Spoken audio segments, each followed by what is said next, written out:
situasi kecewa, situasi berat, situasi merasa sendiri, ditinggalkan, diabaikan, gak punya siapa-siapa, banyak masalah, terbeban, situasi sedih. Dan dalam situasi itu, kunci untuk kita survive, kunci untuk dapat jalan keluar, kunci untuk dapat keajaiban itu cuma satu, husnuzon kepada Allah. Berbaik sangka kepada Allah, itu kunci teman-teman. Dan kunci ini adalah kunci paling mudah. Bukan kata saya, kata ulama dan nanti banyak sekali contoh-contoh kisahnya.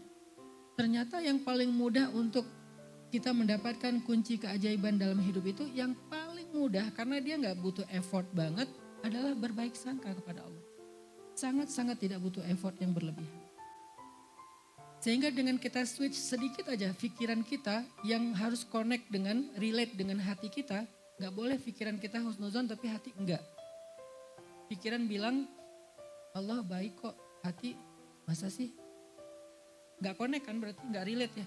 Kalau pikiran dan hati udah relate lalu kita husnuzon kepada Allah, di switch sedikit aja dari yang tadinya curiga, dzunun, prasangka jadi berubah kepada hal-hal yang baik tentang Allah. Langsung seketika itu juga Allah rubah situasi kehidupan kita. Jadi merubah situasi kehidupan kita itu semudah merubah pikiran kita tentang Allah teman-teman. Dan itu dahsyat loh. Bahwa Allah sayang kita, Allah perhatian sama kita, Allah gak mungkin tega sama kita, bla bla bla. Itu tuh dimunculin sesederhana ngebalikin perasaan dan pikiran kita. Sesederhana itu juga dan semudah itu juga Allah kun fayakun merubah situasi dan keadaan kita. Mudah sekali ternyata. Saya kasih contoh tentang keajaiban husnuzan. Yang ekstrim dulu nih. Nabi pernah bercerita, nanti di hari kiamat ada 4 orang ahli neraka. Yang mereka itu banyak dosa, durhaka, kufur kepada Allah. Mereka itu diazab di dalam api neraka, kemudian setelah sekian lama dikeluarkan dari api neraka. Dikeluarkan dari api neraka untuk dihisap. Apakah dosa mereka udah habis? Ketika 4 orang ini dikeluarkan dari api neraka, kata Nabi, dihisap ternyata dosa mereka belum habis. Maka kemudian Allah mengatakan kembalikan mereka ke dalam neraka. Kembalikan mereka ke dalam neraka. Tiba-tiba ketika malaikat menarik mereka ke neraka, salah satu di antara mereka itu noleh ke belakang melihat ke Allah. Walaupun bagaimana melihat ke Allah, Allah lebih tahu. Dia noleh ke belakang dan mengatakan, ya Rabbi, aku tidak pernah menyangka engkau akan mengembalikan aku ke dalam api neraka. Karena ketika aku dikeluarkan dari api neraka, aku menyangka engkau telah mengampuni aku. Engkau akan menyelamatkan aku dari api neraka. Engkau akan masukkan aku ke surga setelah ini. Aku gak pernah menyangka engkau akan mengembalikan aku ke dalam api neraka. Cuman itu kalimatnya, menyangka.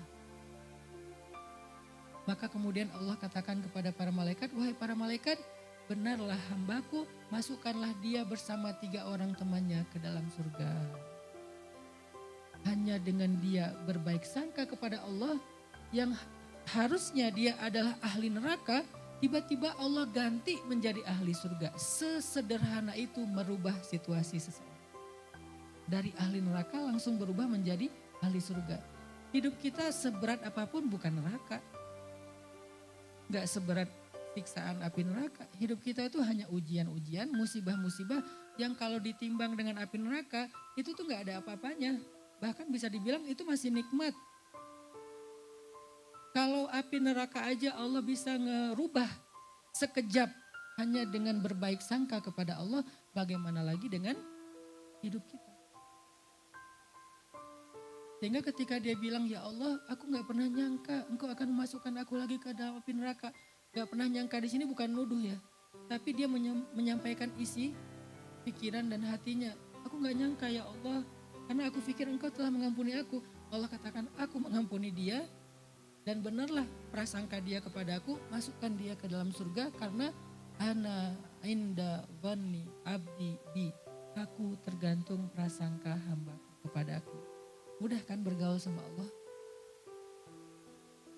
Gak ada cerita kegeeran itu gak ada. Kayaknya aku kegeeran deh. Merasa Allah perhatian ternyata enggak.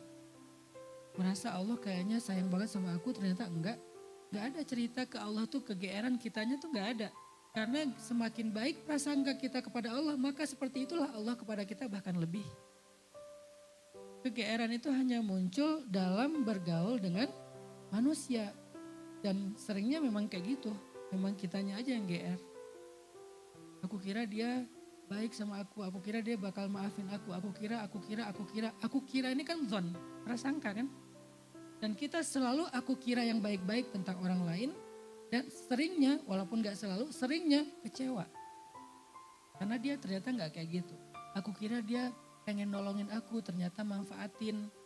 Aku kira dia jujur, ternyata dia dusta. Aku kira dia amanah, ternyata dia khianat. Aku kira dia tulus, ternyata ada udang di balik batu. Aku kira, selalu aku kira yang husnuzon, tapi seringnya kecewa. Walaupun kita tetap disuruh berhusnuzon kepada manusia. Tapi beda halnya ketika kita aku kira Allah itu titik, itu beda. Gak akan ada istilah kegeeran. Lo aja yang kegeeran. Emang Allah kayak gitu? Gak ada. Aku tergantung prasangka hambaku kepadaku. Sesederhana itu bergaul sama Allah. Mudah.